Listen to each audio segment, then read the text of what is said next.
नमस्कार मित्रांनो, मी रिया तुमचं माझ्या ह्या नवीन व्हिडिओमध्ये स्वागत करते।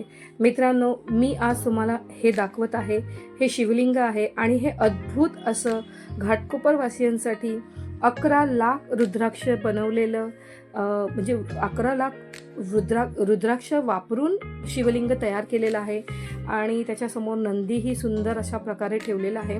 आणि मेन म्हणजे इथे आज मी ज्या दिवशी आली आहे त्या दिवशी शिव पार्वती विवाह सोहळा संपन्न होणार आहे। त्याच्यामुळे ते अद्भुत नयनरम्य दृश्य बघण्यासाठी मी खास इथे राजेशसोबत आलेली आहे। आणि 3D 4G 5G असे सगळे इफेक्ट्स इथे दिलेले आहेत, म्हणजे न्यू टेक्नॉलॉजी वापरून इथे भक्तांसाठी हे एक अद्भुत असा अनुभव देण्यासाठी, दिव्य शक्तीचा अनुभव घेण्यासाठी इथे प्रदर्शन मांडलेलं आहे। प्रदर्शन म्हणण्यापेक्षा या ठिकाणी भजन कीर्तन, दायरा म्हणतात गुजराती लोक त्याला, ते म्हणजे एकदम शांत संध्या, म्हणजे एकदम खूप जेवण वगैरे झाल्याच्या नंतर आणि खूप अप्रतिम चांगल्या पद्धतीने इथे भजन आयोजित केलं जातं। आणि हे आपल्या घाटकोपरवासियांसाठी तर खरोखरच तसे जे ते गुरुजी महाराज आलेले आहेत ती गुजरातवरून, तर त्यांचं असं एक वैशिष्ट्य आहे, त्यांची शिवभक्ती तर अवर्णनीय आहे। म्हणजे त्यांच्या मुखात शिवभक्ती ही त्यांच्या प्रत्येक शब्दात आपल्याला जाणवते।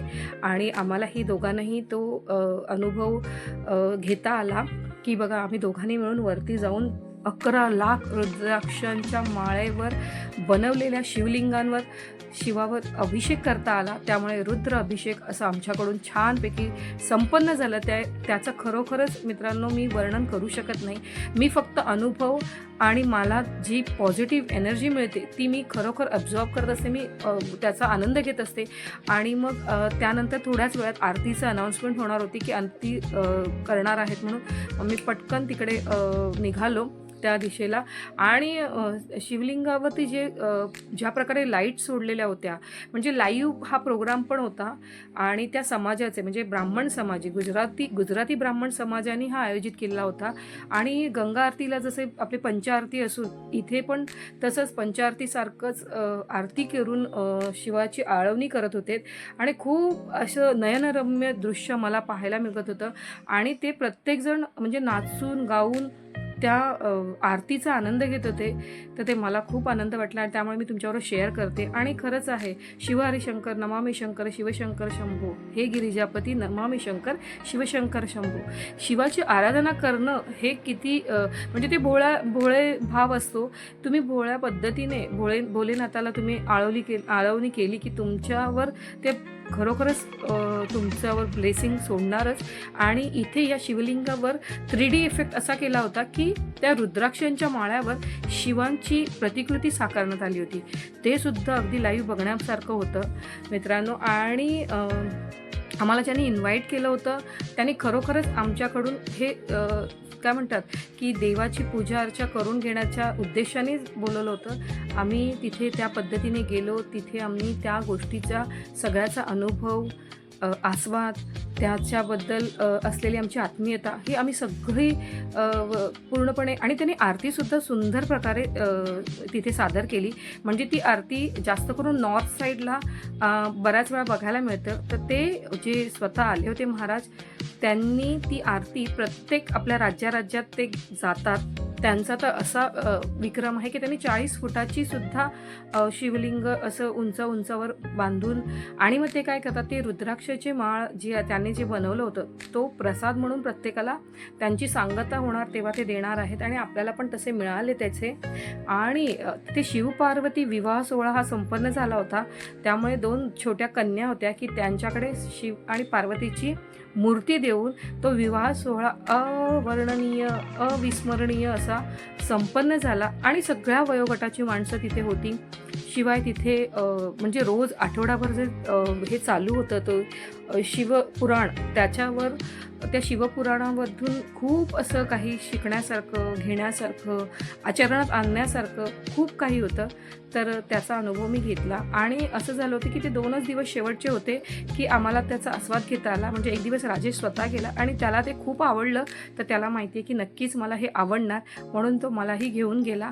आणि मी खरंच सांगते की मी त्या सगळ्या वातावरणात अगदी मंत्रमुग्ध झाली होती आणि खरोखरच की त्याचा अनुभव, त्याचा आनंद, ज्याच्या मनी भाव त्याच्या मने ठाव, अशा प्रकारे असणार की मी पण तो आनंद घेतला. आणि बघा ना, आरतीच्या वेळीसुद्धा असं एक ऑर्केस्ट्रा प्ले करून त्यांनी आरती दिली आहे. आणि त्यांचं जर समजा तुम्हाला मला जर थोडंसं व्हिडिओमध्ये कुठेतरी आहे की मी त्यांचं कॅप्चर केलेलं आहे की महाराजांचा आवाज मला नक्कीच मिळाला तर मी तुम्हाला शेअर करेल.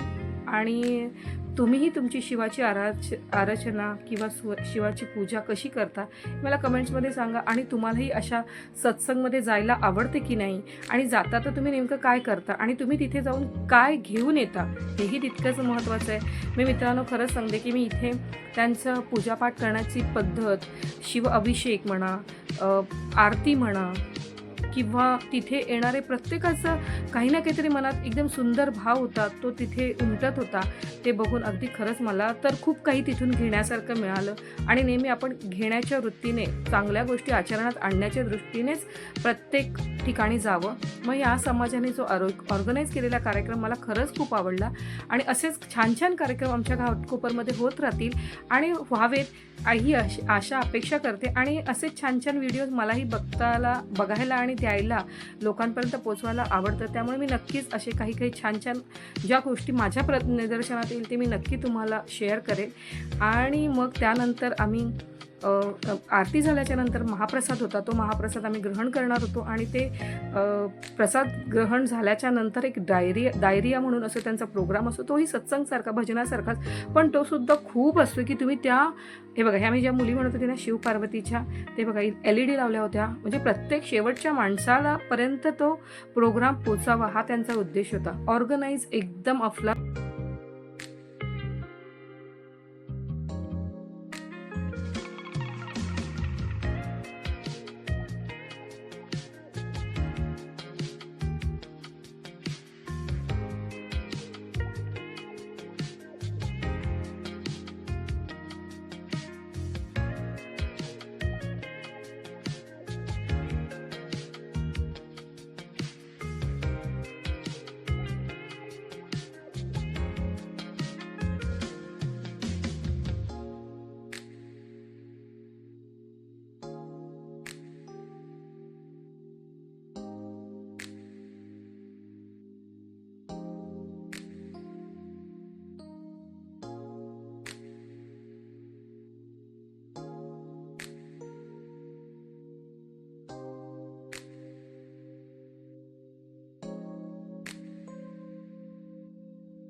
आत्मा भीड़ पड़ी है, वो तेरे जनों के भक्त जन